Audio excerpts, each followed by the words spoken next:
clock, he saw others standing idle in the marketplace, and he said to them, You also means he has spoken everything about the agreement to these people also, about the people who are already working there. And then he says to them, you also, means everything explained, so you can also join them in the same terms and condition. I'll pay you whatever is right. See, I will pay you whatever is right. Is what is an agreement made there. And they accept that agreement and come in. When he went out again about noon and about 3 o'clock, he did the same. And about 5 o'clock, he went out and found others standing around, and he said to them, Why are you standing here idle all day? They said to him, Because no one has hired us. He said to them, You also go into the vineyard. When evening came, the owner of the vineyard said to his manager, Call the laborers and give them their pay, beginning with the last and then going to the first. Beginning with the last and then going to the first. You must note these words also. If somebody starts from the first, then what will happen? They will not know the justice behind the scene. So he is asking the manager, the manager you can take it as the Son of God, Holy Spirit, or even Mother Mary. Because we have to leave Son of God and Holy Spirit because they belong to the Trinity. Therefore, it would be hard to put Mary there, Mother of God, or Mother of the Church. She is the manager of the church from the beginning.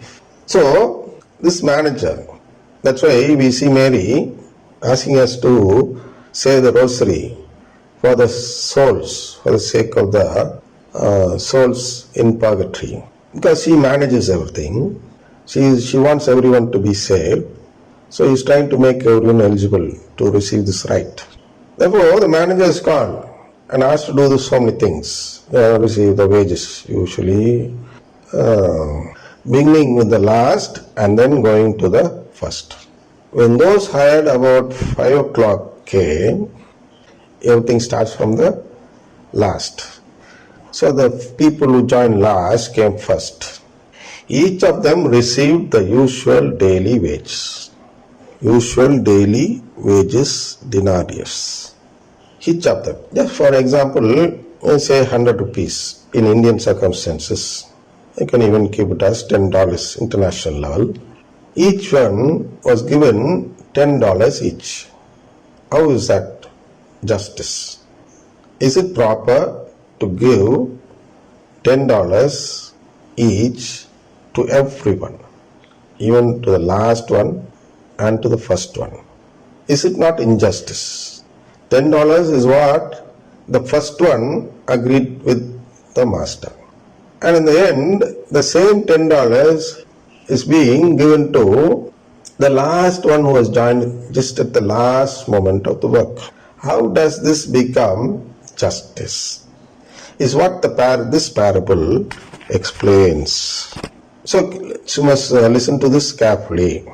Now when the first came, they thought they would receive more, but each of them also received the usual daily wage. They expected more because in the last moment somebody came and he receives 10, means a person who joined in the morning had worked actually 10 times more work than the one who receives $10. So this fellow, he expects 10 times that amount, about $100. He expects that amount. But what did he agree to when he joined the work? He agreed for 10. Now how much is he claiming? He is claiming $100. Now who is doing this injustice part? The one who joined first or the one who joined at the last? Of course, if I put this question on this side, in this manner or in this way, you can even find out from the question itself that it is injustice to ask $100. But here the question is not put in the form which I have put.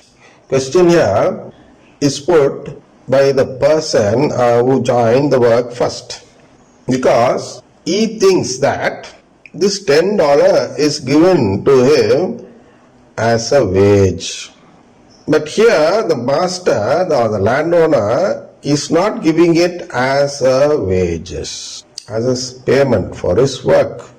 Instead, he is giving it out of his generosity.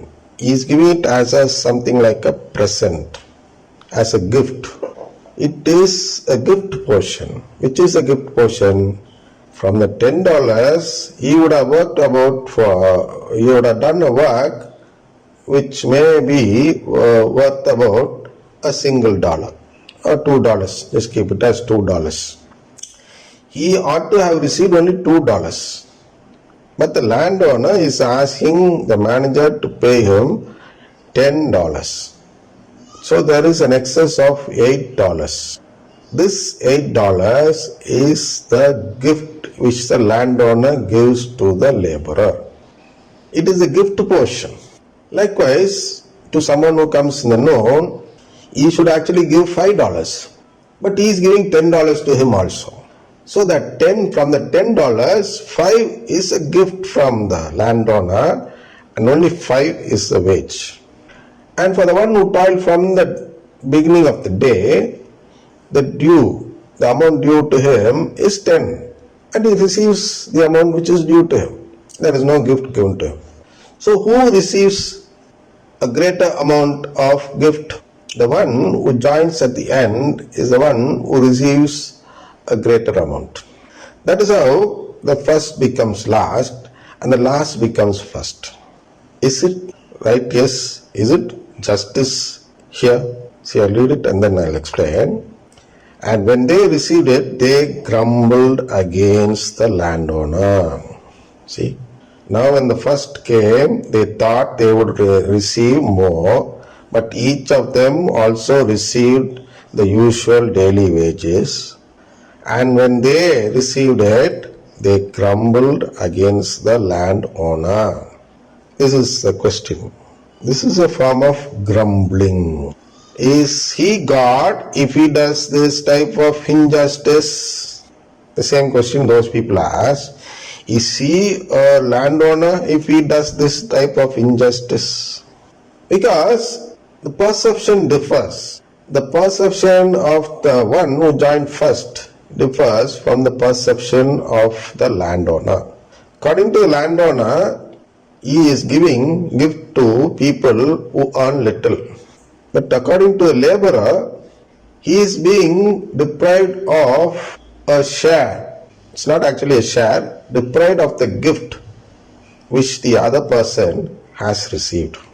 In his perception, he sees the gift as a share of his wage which he has lost.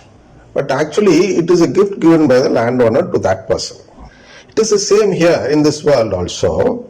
The right to become a member in the family of God is a gift given by God to us and is not the wages which He has promised, which He has agreed with us in the beginning. The wage which He has agreed with us in the beginning is only a life in this world, that's all. Some people live only for a few days and some live for a long period of time. These are all wages fixed before being born into this world. We agree with God and then be born in this world and enjoy the life which you have agreed with God. It may even be disastrous, it may even be peaceful and so on. Whatever is our life in this world that we get is a life which we have agreed upon before being born in this world. That is the justice there. And that is given to us duly.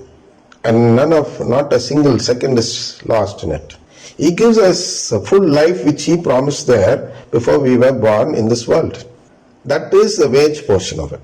And which is the gift portion? The right to become children of God.